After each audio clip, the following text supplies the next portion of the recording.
I discover that I haven't actually changed very much. But rather than go through all the arguments in the paper, I'd like to pick up a few points where my views have perhaps been more crystallized over the years and present those to you as topics for further discussion. But let me quote the opening paragraph of Halliday's 1993 article.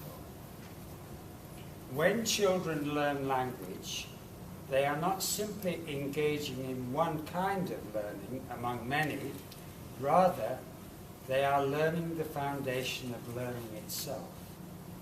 The distinctive characteristic of human learning is that it is a process of making meaning, a semiotic process.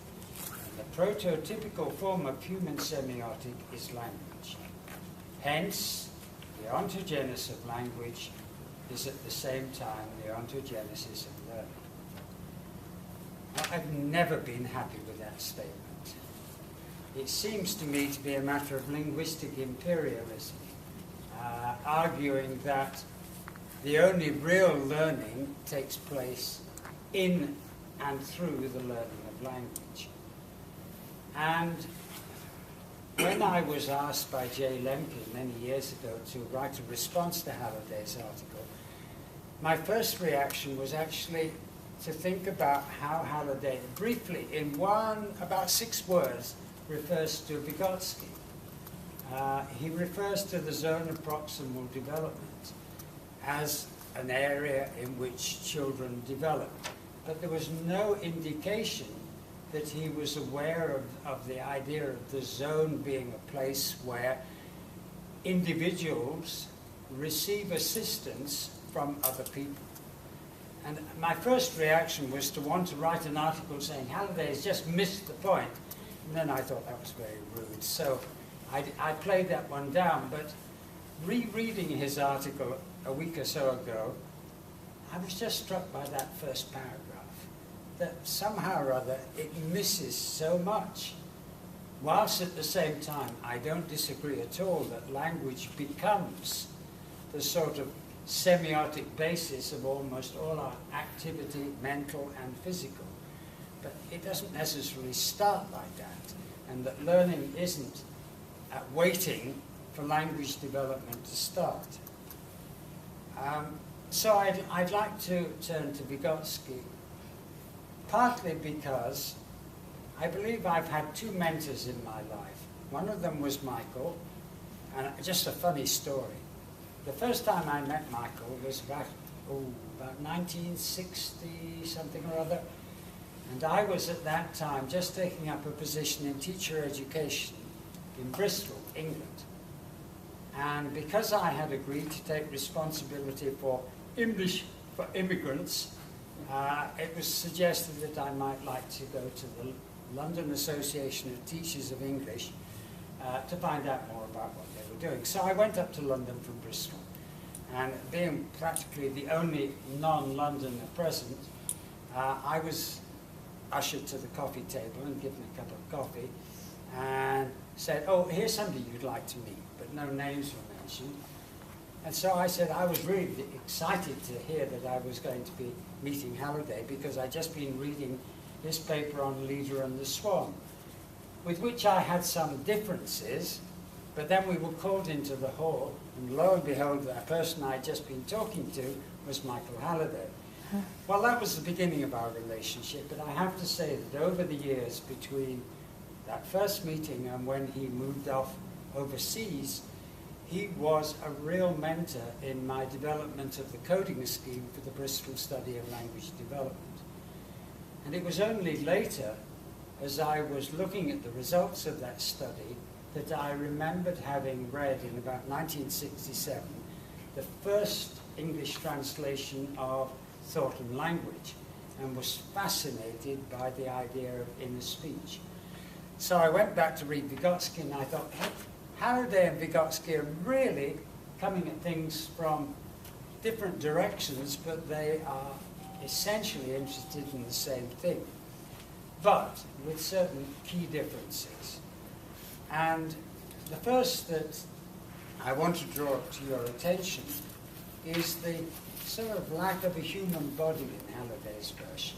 There's no acting, sensing, feeling, touching. You don't feel that in what he writes. Whereas Vygotsky, and particularly the development of his ideas in activity theory, are very much about joint activity as being the basis of learning. Now, Halliday doesn't ignore that, but he gives less emphasis. So my first thought was, well, let's look at the 2 points of view. And of course, it's not difficult to see why they would be different. After all, Vygotsky, who was born well over 100 years ago, was an emerging psychologist in a time when there wasn't an adequate psychology apart from behaviorism or Pavlovianism. And Vygotsky made a huge contribution to the study of development by looking, well, first of all, by proposing I didn't write it down, the history of development. That in order to understand development, we must look at the history of development, which isn't only ontogenetic, but goes back into socio-cultural, and before that into phylogenetic development. So that seemed to me to be an important other dimension on thinking about human development and semiotic development, to look at Vygotsky's perspective on how we come to act and think about our actions beginning before we have any language. So that's my first point, that I think Halliday overstates the importance of language in human development. Not that I want to disagree that it's not important, of course. Okay, my second point. There are two terms that are used a lot in SFL. One of them is register, and the other is genre. And Halliday doesn't distinguish between them. Much to the annoyance of Jim Martin, who really does distinguish between them, and Ruqaiya, who sort of has it both ways, because she says that she agrees with Halliday, and then she writes an important chapter on buying vegetables and sets out the structure of genre. So I'm going to offer you an idea here. That register and genre are essentially the synoptic and dynamic dimensions of language use. The register is essentially probabilistic. It says what's available to an individual in a situation as being choices to make. So it's synoptic. It doesn't say what anybody's going to do, but here is the array of choices. Whereas genre is about making choices and putting them into some sequence. What do Martin and Christie call it? The stage-oriented process. Social. Wait a minute. You say it again for me. Sorry, stage-oriented. That's process. right. Stage-oriented social process. And immediately in those words, they goal-oriented. Okay, stage goal-oriented social process. But they make it clear that it's not limited to language. And this is really interesting because their view of genre connects up with script theory. And any of those theories about how we organize activity in terms of sequences, like going to a restaurant, ordering, getting the food, paying, and so on and so on. So a genre then is a matter of making choices on a particular occasion in order to achieve some goal, which may or may not include language.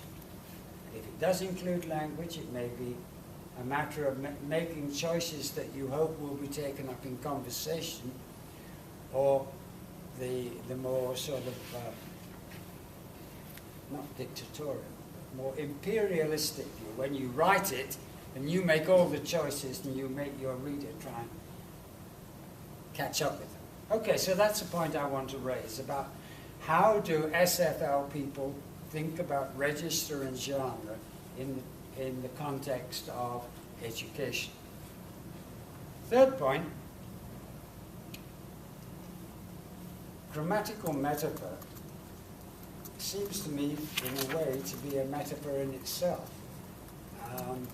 which is interesting, and it's a really interesting idea. Vygotsky came up with the idea of spontaneous and scientific concepts, where scientific concepts differ from spontaneous concepts in being parts of a system of concepts where there were implications between the related concepts. What's interesting is that when Vygotsky offers examples of scientific concepts, they all turn out to be nominalizations, which takes us to grammatical metaphor. So it seems to me that from a psychological perspective and a linguistic perspective, Halliday and Vygotsky have a lot in common in what they see as being one of the difficulties of moving from everyday speech to the more formal registers, genres of academic public discourse. So I offer that one as a thought for further discussion. But the main point I want to make is this. Halliday studied one child in enormous detail, though I cannot believe how he managed to have enough empty envelopes and scraps of bills and so on in his pockets all the time to write down everything that Nigel said. We just take that on trust. But in the Bristol study, we recorded 128 children over a period of 5 years, which is very different from one child. And we didn't write down what children said on paper, which is always problematic because 5 seconds later you can't remember exactly what anyone said. We recorded on tape samples of spontaneous speech. And after 15 years, we finally arrived at some conclusions, the most important of which was that whilst children all learn English, these were all English learning children, native English learning children, whilst they all learn in approximately the same order, their rate of development differs dramatically, so that at 3 years, 3 months, the most rapid developing children were already beyond the average for the 5.5-year-olds. And the slowest developing children were at about the average for the 2-year-olds. So a huge span. What makes the difference? Well, the analysis we did made it pretty clear that it was the quality of conversation the children experienced, both quality and quantity. And the lucky children got both. And they were the ones who were streets ahead and at age 10 were top of the rank order of educational success. What was that quality of conversation? It was essentially about listening to what young children say and taking it up and helping them develop it. Wow, the zone of proximal development. Now, what strikes me about current education, not only in the US, but in the United Kingdom and other places, is that it's gone test crazy. It's about international competition on scores, and very little about encouraging children to become excited about learning and sharing their ideas with each other. So, whilst I think that Halliday's 1993 article is extremely valuable, the 23 principles he sets out are really important, but somehow it becomes sort of dry in just being a matter of principles. You don't get a sense of what helps the process along. What we saw in the Bristol study was very clear, that whatever their social class, there were mothers and fathers who knew how to engage with their children in a way that help the children grow as individuals, psychologically, linguistically, and no doubt emotionally as well. Since I emigrated to North America way, way back, when some of you probably weren't even born, I've been doing collaborative action research with teachers to try to find ways of creating classroom environments which get children excited in topics that are both curriculum related and related to their own lives, and then ask open-ended questions that encourage as many individuals as possible to contribute to the oral discussion, and then to follow that up with some form of inquiry, either empirical or literature-based or interview-based, and then to create some form of object, a text, a diagram, an illustrated presentation that they want to share with other people. And as they share with their peers, there is further discussion.